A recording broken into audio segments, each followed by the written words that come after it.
15 ఆగస్టులోపు ప్రభుత్వం రైతులకు 2 లక్షల రుణమాఫీ చేసి తీరుతుందన్నారు చెన్నూరు కాంగ్రెస్ ఎమ్మెల్యే వివేక్ వెంకటస్వామి. రుణమాఫీ మీద బీఆర్ఎస్ నేతలు డ్రామాలు ఆపాలని ఫైర్ అయ్యారు. కేంద్రంలో మార్పు తీసుకురావాలని ప్రజలు డిసైడ్ అయ్యారని చెప్పారు. సింగరేణి కార్మికుల ద్రోహి బీఆర్ఎస్ పార్టీ అన్నారు. పెద్దపల్లి కాంగ్రెస్ ఎంపీ అభ్యర్థి గడ్డం వంశీకృష్ణ కార్మికుల కోసం కొప్పులు ఏం చేశారని ప్రశ్నించారు. బీజేపీ మత రాజకీయాలను ప్రజలు తిప్పికొట్టాలన్నారు. వంశీకృష్ణకు సిపిఎం, ప్రజా సంఘాలు, మాల మహానాడు జేఏసీ నేతలు, రాష్ట్ర నేతకాని సేవా సంఘం లీడర్లు మద్దతు ప్రకటించారు. వంశీకృష్ణను భారీ మెజారిటీతో గెలిపించుకుంటామని హామీ ఇచ్చారు లీడర్లు. అప్పుడు రైతులకు రుణమాఫీ చేసింది. 70,000 కోట్లతోని రైతులకు రుణమాఫీ చేయడం జరిగింది. ఇప్పుడు కూడా అదే బాటలో పోతూ రేవంత్ రెడ్డి గారు కూడా ప్రజలందరికీ కూడా హామీ ఇస్తున్నారు. మేము ఆగస్టు 15 లోపల 2 లక్షల రూపాయలు రుణమాఫీ చేయిస్తామని చెప్పి రేవంత్ రెడ్డి గారు మాట ఇవ్వడం జరిగింది. అందరు కూడా టీఆర్ఎస్ నాయకులు వాళ్ళందరూ ఖజానా ఖాళీ చేసినప్పటికీ కూడా డెఫినెట్లీ ఆగస్టు లోపున ఏదైతే రుణమాఫీ చేయాలని చెప్పి కాంగ్రెస్ పార్టీ రైతులకు వాగ్దానం ఇచ్చిందో అది 100% అమలు కావడం జరుగుతుంది. ఈరోజు పెట్రోల్ ధర $70 ఉన్నప్పుడు మళ్ళా అదే పెట్రోలు 97 రూపీస్ ఉన్నది. డీజిల్ ఆ రోజులలో 55 రూపాయలు ఉండే. ఈరోజు డీజిల్ ధర 90 రూపాయలు, అంటే 64% ఇంక్రీజ్ అయింది. బీజేపీ ప్రభుత్వంలో ఏదైతే ప్రైస్ రైస్ తీసుకుంటుందో బీద ప్రజలకు ఉపయోగపడాలి. కానీ ఇంత high prices, fertiliser prices increase అయినాయి. ఈ essential services, essential commodities prices పెరిగినాయి. అంటే ఏదైతే అందరికీ ఉద్యోగాలు కల్పిస్తానో దాంట్లో ఫెయిల్ కావడం జరిగింది.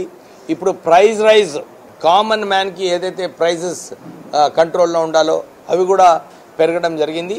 అందుగురించి పబ్లిక్ అందరు కూడా ఇదే ఆలోచిస్తున్నారు. కేంద్రంలో కూడా ఒక మార్పు తీసుకురావాలి. గత 10 సంవత్సరాల్లో చేసిన దోపిడీ రాజకీయాలు, దౌర్జన్యాలు, పేద ప్రజల పొట్టని కొట్టి, కార్మికుడి పొట్టని కొట్టి టీఆర్ఎస్ నాయకులు లంచాలు తీసుకొని 20,000 నెలకి 20,000 ఉన్న జీతానికి 5 లక్షల పైన లంచాలు తీసుకున్న ఘనత టీఆర్ఎస్ పార్టీ నాయకులని చెప్పి ఈ సందర్భంగా ఒకసారి గుర్తు చేస్తున్నారు. కార్మికుల ద్రోహి టీఆర్ఎస్ పార్టీ నాయకులని చెప్పి ఈ సందర్భంగా తెలియజేస్తున్నారు. దళితుల ద్రోహి బీజేపీ పార్టీ అని చెప్పి ఈ సందర్భంగా కూడా తెలియజేస్తున్నారు. ఇప్పుడు అహంకారం వర్సెస్ అభివృద్ధి, అహంకారం వర్సెస్ అభివృద్ధి అని చెప్పి పోరాటం నడుస్తుంది. అభివృద్ధి బాటలో వెళ్దాము.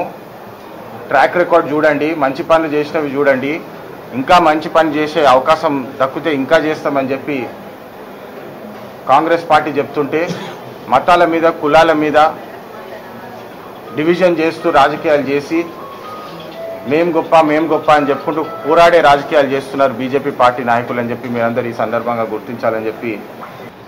మన పార్లమెంట్ అభ్యర్థి అన్ని సంఘాలు స్వచ్ఛంగా వచ్చి సపోర్ట్ ఇస్తున్నామంటే ఆయన గుణం మంచి గుణం. ఎస్సీ, బీసీ, మైనార్టీలను కలుపుకపోయే గుణం ఉంది గడ్డం వంశీ గారికి. అదేవిధంగా మన మంచి మెజారిటీతోటి గెలిపించి పార్లమెంటుకు దోలాలని అన్ని సంఘాల నాయకులు, ఎస్సీ, బీసీ, మైనార్టీ సంఘాలు అందరూ స్వచ్ఛంగా వచ్చి సపోర్ట్ ఇస్తున్నారంటే ఇంకా ముందుకు పోవాలి. నాకు అన్యాయం జరిగింది, పార్లమెంట్లో వినిపించాలని కూడా మనవి చేస్తున్నాం. అదేవిధంగా కేంద్ర ప్రభుత్వం చాలా దుర్మార్గమైన ప్రభుత్వం. ఎందుకంటే 400 సీట్లు వస్తే రాజ్యాంగానే మారుతా అన్నట్టు. రాజ్యాంగాన్ని మార్చడానికే మీకు ఎవరిచ్చిండ్రు మీకు అధికారం అని మేము ఖండిస్తున్నాము.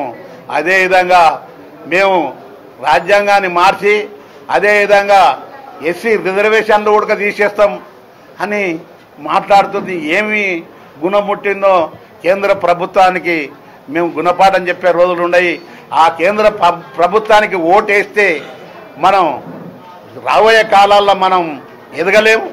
ఏదంటే కులతత్వ పార్టీ బీజేపీ పార్టీ అని కూడా మేము మనవి చేస్తున్నాం. కుహన దేశభక్తి, జాతీయవాదం పేరుతోని బీజేపీ ప్రభుత్వము, మోడీ ప్రభుత్వం అనుసరిస్తున్నటువంటి దళిత, బీసీ, మైనార్టీ వర్గాల వ్యతిరేక విధానాన్ని మనం ఎండగట్టాలంటే కేంద్రంలో ఉన్నటువంటి బీజేపీని దించవలసినటువంటి అవసరము మనకు ఎంతైనా ఉన్నది. ఇలా మన సెంటిమెంట్లకు పోతే విచక్షణ కోల్పోయి మన ఓటును గడేర్ల వారేసుకున్నట్టు చేయకుండా ఆలోచన చేసి సెక్యులర్ పార్టీ అయినటువంటి కాంగ్రెస్ పార్టీని ఆదరించవలసిందిగా సమాజాన్ని మేము కోరుతున్నాం. గడ్డం వంశీ గారు కాకా వారసునిగా గడ్డం వంశీ గారు ఇక్కడికి వచ్చిండ్రు. కాకా కుటుంబానికి ఇక్కడ సుదీర్ఘమైనటువంటి చరిత్ర అనుబంధం ఈ పార్లమెంటు పరిధికి ఉన్నది. వాళ్ళు చేసినటువంటి సేవలు, వారిచ్చినటువంటి స్ఫూర్తి కాక అవన్నీ కూడా మా కళ్ళ ముందు కనబడుతున్నాయి. ఈ కాంగ్రెస్ ప్రభుత్వం ఇక్కడ అధికారంలో ఉన్నది. మనకు కావాల్సినటువంటి ఏ పనులైనా కూడా సక్కంగా మనం సరిదిద్దుకోవడానికి వీలవుతుందని చెప్పి సమాజం మొత్తం ఆలోచన చేసి ఇలా ఏకగ్రీవంగా అత్యధిక మెజారిటీతోని వంశీబాబుని గెలిపిస్తామని చెప్పి నేతకాని సామాజిక వర్గం ముందుకు వచ్చింది.